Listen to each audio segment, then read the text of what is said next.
किन्नर चुड़ैल। गोरखपुर नाम का एक गांव हुआ करता था। उस गांव में ज्यादा लोग नहीं रहते थे। उस गांव में एक गर्भवती विधवा औरत रहती थी। उस औरत का नाम कमला था। कमला अपने घर में अकेली रहती थी। उसके पति की सारी जायदाद उसके नाम हो गई थी, पर सभी गांव वाले उस औरत को मनहूस औरत समझा करते थे और सभी उससे नफरत किया करते थे। एक बार कमला राशन की दुकान पर खाने का सामान खरीदने जाती है। भैया जी, जरा 1 किलो दाल चावल देना। अरे हाय हाय हाय हाय हाय, अरे मनहूस औरत, मेरी दुकान में अपशुगन करवाने आ गई क्या? हैं? चल जा यहाँ से, मैं कुछ नहीं देने वाला तुझे। भाग भाग यहाँ से, चल जा निकल। भैया जी ऐसा मत कहिए, मैं गर्भवती हूँ, मुझे खाने की बहुत ज़रूरत है, मुझे खाना दे दीजिए। दुकानदार कमला को वहाँ से धक्के मारकर भगा देता है। तभी कमला रोते रोते उस गांव के किन्नरों के इलाके में आ जाती है।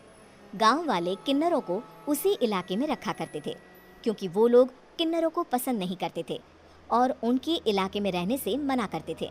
तो किन्नरों ने उसी गांव में अपना एक इलाका बना लिया था। जब किन्नर लोग देखते हैं कि एक गर्भवती महिला रोते रोते उनके इलाके में आ गई है, तो सारे किन्नर कमला के पास जाकर उसका हाल पूछने लगते हैं। क्या हुआ बहन, तुम्हारी गर्भवती अवस्था में इतनी बुरी हालत कैसे है? तुम रो क्यों रही हो? तुम डरो मत, हम तुम्हें कोई नुकसान नहीं पहुंचाएंगे। तुम शांत होकर सब बताओ कि हुआ क्या है।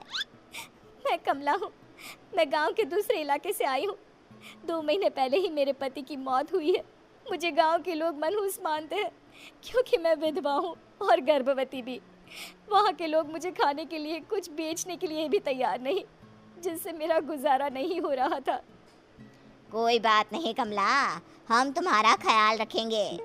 किन्नर लोग कमला को एक खाली घर में रहने के लिए जगह दे देते हैं और उसकी देखभाल भी करते हैं। कुछ ही महीने बाद कमला अपने बच्चे को जन्म देती है, पर अफसोस, कमला बच्चे को जन्म देते ही अपनी जान गंवा देती है। जब सब किन्नर बच्चे को देखते हैं तो बहुत खुश हो जाते हैं, क्योंकि वो बच्चा भी किन्नर ही था। कमला ने एक किन्नर बच्चे को जन्म दिया था। अब इस बच्चे की देखभाल कौन करेगा? हम तो इस बच्चे को गांव के दूसरे इलाके में भी नहीं भेज सकते। और तो क्या हुआ, इस बच्चे की माँ नहीं रही तो हम इसे पालेंगे। अब ये हमारे इलाके में रहेगा, हमारे साथ रहेगा। फिर वो किन्नर उस किन्नर बच्चे को गोद ले लेते हैं, उसका नामकरण कराते हैं। उस किन्नर बच्चे का नाम शक्ति रखा जाता है। देखते ही देखते शक्ति बड़ी होने लगती है। उसके रंग रूप बहुत सुंदर थे। वो बहुत सुंदर किन्नर दिखती है। एक दिन शक्ति एक किन्नर से पूछती है, माँ जी सुनिए ना, ये गांव के दूसरे इलाके में भी तो लोग रहते हैं, तो हम वहाँ क्यों नहीं जाते?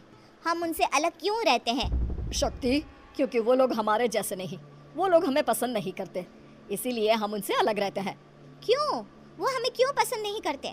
मुझे एक बार उस इलाके में जाना है, मैं एक बार वहाँ जाकर घूम कर आऊँ। शक्ति, खबरदार, जो तू उस इलाके में कभी भी गई तो अपनी जान नहीं गंवाना चाहती तो उस इलाके में कभी कदम भी नहीं रखेगी, समझी?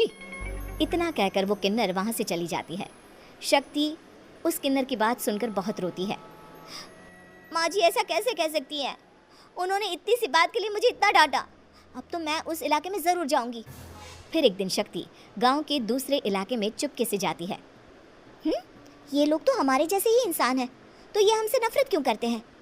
जब शक्ति उस इलाके में पहुंचती है तो गांव के सारे आदमी उसके रूप से मोहित हो जाते हैं। वो लोग ये अंदाज़ा नहीं लगा पाते कि वो किन्नर है। शक्ति की सुंदरता देखकर सारे गांव वाले उसकी तारीफ करने लगते हैं। तभी गांव का चक्कर लगाने गांव के ज़मींदार का बेटा हर्ष वहां पहुंचता है। हर्ष भी दिखने में बहुत सुंदर होता है। जब हर्ष ने शक्ति को देखा तो वो भी उससे मोहित हो गया, और जब शक्ति की नज़र हर्ष पर पड़ी तो वो हर्ष को देखकर मोहित हो गई। आपको पहले कभी इस गांव में देखा नहीं। इस गांव में आप नए हैं क्या? जी नहीं, वो मैं बस। तभी शक्ति बोलते बोलते रुक जाती है और मन में सोचने लगती है, अगर मैंने इनको बता दिया कि मैं दूसरे इलाके से आई हूँ तो वो समझ जाएंगे कि मैं किन्नर हूँ, इसलिए मुझे इनसे झूठ ही बोलना पड़ेगा। शक्ति हर्ष को कहती है, जी हाँ, मैं इस गांव में नई आई हूँ, यहाँ अकेली रहती हूँ। वैसे आप कौन हैं? आप भी इसी गांव में रहते हैं? जी हाँ, मैं इस गांव के जमींदार का बेटा हूँ। आपको किसी भी चीज की जरूरत पड़े तो आप मुझे बता देना, मुझे अच्छा लगेगा। ऐसे ही शक्ति और हर्ष एक दूसरे से रोज मिलने लगते। वो दोनों अपने प्यार का इजहार करने एक दूसरे से मिलने जाते हैं। तभी शक्ति का पीछा करते करते एक किन्नर वहां आ जाती है। शक्ति, शक्ति, मैं तुमसे बहुत प्यार करता हूँ। मैं तुमसे शादी करना चाहता हूँ। क्या क्या तुम मुझसे शादी करोगी? हाँ हर्ष, मैं तुमसे शादी करूंगी, पर मैं तुमको अपने बारे में एक सच्चाई बताना चाहती हूँ जो मैंने तुमसे छुपा कर रखी है। तभी उनके बीच में ही वो किन्नर आ जाती है। शक्ति, तेरी हिम्मत कैसे हुई ऐसा करने की? वो किन्नर शक्ति को खींचकर गांव के जमींदार के पास ले जाती है। हर्ष भी वहां शक्ति को बचाने के लिए पहुंच जाता है। जमींदार शक्ति और हर्ष के प्यार के बारे में सुनकर गुस्से में आ जाता है और शक्ति को गांव के बाहर निकालने की सजा देता है। शक्ति ये बात सहन नहीं कर पाती और कुएं में कूदकर अपनी जान दे देती है। जमींदार हर्ष की शादी गांव की एक लड़की से करवा देता है, पर हर्ष इस शादी से खुश नहीं होता। शक्ति अपना बदला लेने के लिए मरने के बाद किन्नर चुड़ैल बन जाती है। अब मैं इन गांव वालों को नहीं छोड़ूंगी, अब इनसे मैं अपने प्यार का बदला लूंगी। किन्नर चुड़ैल गांव वालों को परेशान करना शुरू कर देती है। एक बार वो रात को गांव के खेतों में पहुंच जाती है और वहां आग लगा देती है। सारी फसल जल के राख हो जाती है। जब एक आदमी रात को उठकर देखता है कि खेत में आग लग गई है तो वो वहां पहुंच जाता है।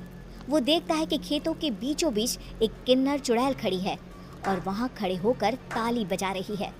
गांव वाला किन्नर चुड़ैल को देखकर बेहोश हो जाता है। जब सुबह उस आदमी को होश आता है तो वो सीधा जमींदार के पास जाता है। अरे जमींदार साहब, अरे वो किन्नर चुड़ैल ने मेरी सारी फसल जला दी। अब मैं क्या करूंगा, क्या होगा मेरा? जमींदार चुड़ैल किन्नर का नाम सुनते ही सब कुछ समझ जाता है। अब वो बहुत डर जाता है।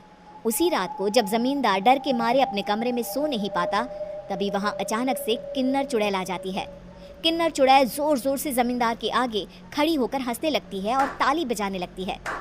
जमींदार उस डरावनी किन्नर चुड़ैल को देखकर बहुत डर जाता है। तूने मेरे साथ बहुत बुरा किया, अब मैं तुझे जान से मार दूंगी। नहीं नहीं नहीं नहीं नहीं, मुझे माफ कर दो, मुझे मत मारो। मैं कभी ऐसा दोबारा नहीं करूंगा। अब तुम जो बोलोगी वही मैं करूंगा। ठीक है, मैं चाहती हूँ कि किन्नर इलाका गांव के इलाके से जुड़े और गांव का कोई भी आदमी किन्नर समाज से द्वेष ना करे, उससे नफरत ना करे, नहीं तो मैं सारे गांव को मार दूंगी। और तुम गांव में एक नया कानून बनाओ कि अगर किसी ने भी किन्नर समाज को हानि पहुंचाने की कोशिश भी करी या इनसे भेदभाव करने की भी कोशिश करी तो उनको कड़ी से कड़ी सजा मिलेगी। हाँ हाँ हाँ हाँ, मैं ऐसा ही करूंगा। तुम जो बोलोगी वो मैं करूंगा, पर मुझे जाने दो प्लीज। तब वो किन्नर चुड़ैल वहां से चली जाती है। गांव का जमींदार किन्नर चुड़ैल का कहा मानते हुए दोनों इलाकों को एक कर देता है और नया कानून भी लागू कर देता है। तब से वहां किन्नर समाज और बाकी गांव वाले शांतिपूर्वक रहने लगते।